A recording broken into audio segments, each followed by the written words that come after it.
तभी एक दिन यामिनी टीना को किसी बात के लिए बहुत पीट रही थी। ऐसा करते हुए पास में खड़ा डुग्गू देख रहा होता है और पास में पड़े एक पत्थर को उठाता है और यामिनी को मार देता है, जिससे यामिनी का सर फूट जाता है। जब देखो हमेशा मेरी बहन को मारते रहती है, अब आज के बाद मेरी बहन को कुछ नहीं कहना। यामिनी का फटा सर देखकर टीना और डुग्गू डर जाते हैं और घर छोड़कर भाग जाते हैं। ये कहानी है सोमपुरा नाम के एक गांव की, जहाँ रोहित नाम का एक आदमी अपनी पत्नी यामिनी और अपने दो छोटे बच्चे टीना और डुग्गू के साथ रहता था। यामिनी उसकी दूसरी बीवी थी, जो कि बहुत ही दुष्ट औरत थी। वह हर बात पर टीना और डुग्गू को मारती रहती थी। तभी एक दिन टीना और डुग्गू पार्क में खेल रहे होते हैं। यामिनी वहां आती है और बोलती है, हे भगवान, एक तो नालायक पति मिला है मुझे, ऊपर से उसके ये नाकाम बच्चे। अपने पापा की बुराई सुनकर टीना बोलती है, माँ आप पापा को कितना भला बुरा कहती हो, पर पापा तो आपके बारे में कभी कुछ नहीं बोलते। ऐसे नहीं बोलना चाहिए पिताजी के बारे में माँ। टीना की बात सुनकर यामिनी को बहुत ज्यादा गुस्सा आ जाता है और उसे एक तेज थापड़ मारती है। हे भगवान, इतनी छोटी से है तू, लेकिन तेरी जवान बहुत चलती है। देखो ना, इनके बाप के बारे में इससे कुछ नहीं बोले। खैर, मैं तो अभी जा रही हूँ, आज मेरा मूड ठीक है, नहीं तो तुझे बताती। चुपचाप बैठकर घर का सारा काम कर लेना। और वह वहाँ से चले जाती है। डुग्गू टीना के पास आता है और बोलता है, तुझे चोट तो नहीं लगे? मेरा बस चले तो इसका अभी मैं सर फोड़ दूँ। कितना गलत गलत बात बोलती है ये हमें और हमारे पापा को। अरे डुग्गू, ऐसा नहीं बोलते, वो हमारी माँ है ना। और इसी तरह दिन बीतता गया। तभी एक दिन यामिनी टीना को किसी बात के लिए बहुत पीट रही थी।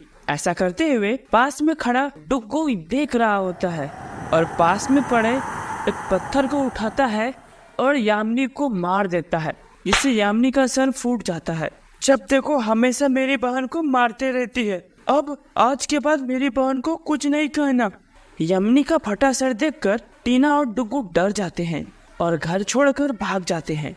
और भागते भागते वो दोनों एक जंगल में पहुंच जाते हैं। भाई, हम लोगों ने ध्यान नहीं दिया, हम लोग भागते भागते जंगल में आ गए। चल अब घर चल, नहीं तो पापा परेशान हो रहे होंगे। टीना की बात सुनकर डुग्गू हंसने लगता है।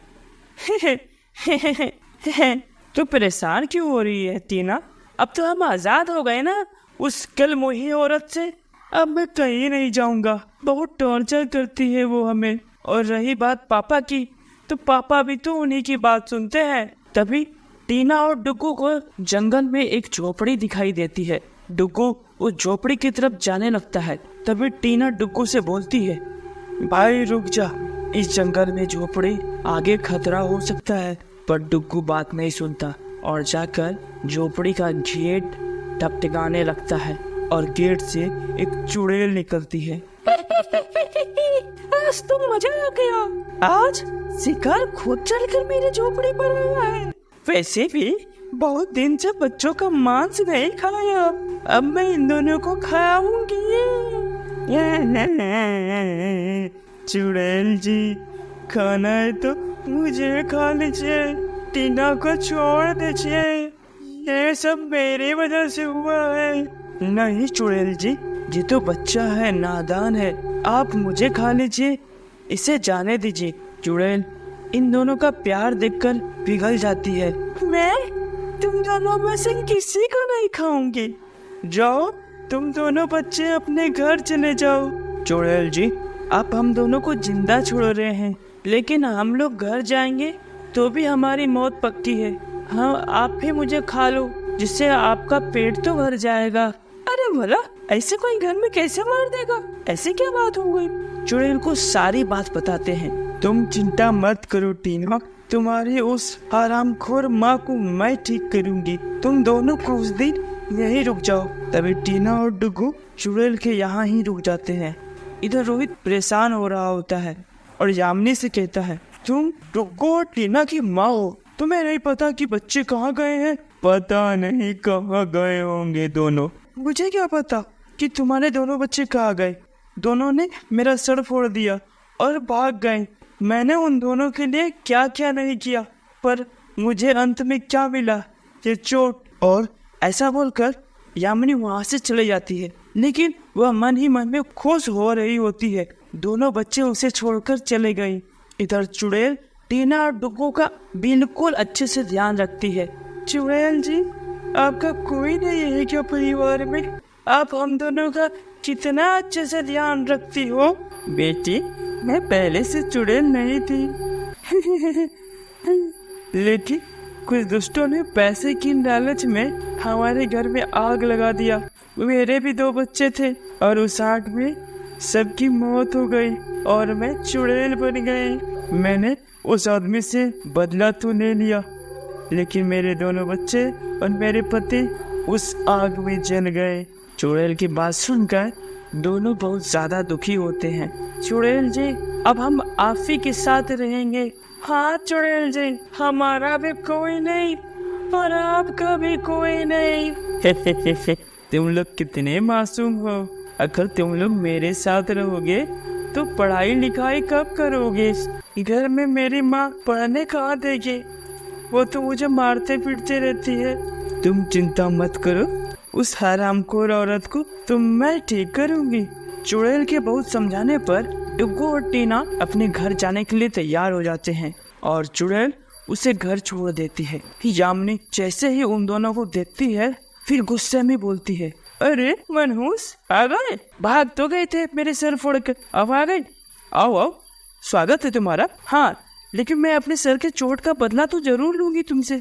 यामिनी उन दोनों से खूब काम करवाती और अच्छे से खाना पीना भी नहीं देती। एक दिन टीना सो रही होती है और उसे एक अंधेरे कमरे में लेकर चले जाती है। सो ले, आज की रात तेरी जिंदगी की आखिरी रात होगी। माँ, मुझे ऐसे क्यों बांध रखा है? मुझे छोड़ दो, जाने दो। तुझे जाने कैसे दूंगी?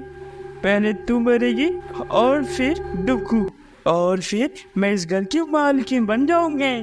तभी वहाँ पे चुड़ैल आ जाती है। चुड़ैल को देखकर यामिनी डर जाती। तुझे चुड़ैल अगर तूने इन दोनों बच्चे को कुछ भी किया तो मैं तुझे भी जिंदा खा जाऊंगी। अगर तू सलामती चाहती है अपनी, तो भाग यहाँ से जल्दी। यामिनी चुड़ैल की डर से वहाँ से हमेशा के लिए भाग जाती है। फिर रोहित आता है। चुड़ैल, रोहित, ये तुम्हारे बच्चे हैं? तुम जिंदा हो? हाँ, पर तुम कौन? मैं राखी, तुम्हारी पत्नी।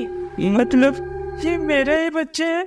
मुझे लगा कि तुम लोग आग में जलकर मर गए। मैं उस दिन किसी तरह दोनों बच्चे को लेकर भागा, पर तुम्हें नहीं बचा पाया। और तभी वे सभी एक साथ खुशी खुशी रहने लगते हैं। तो दोस्तों, कहानी कैसी लगी कमेंट में जरूर बताना, और इसी तरह की मज़ेदार कहानियाँ देखना चाहते हो तो चैनल को सब्सक्राइब जरूर करना। Bye bye.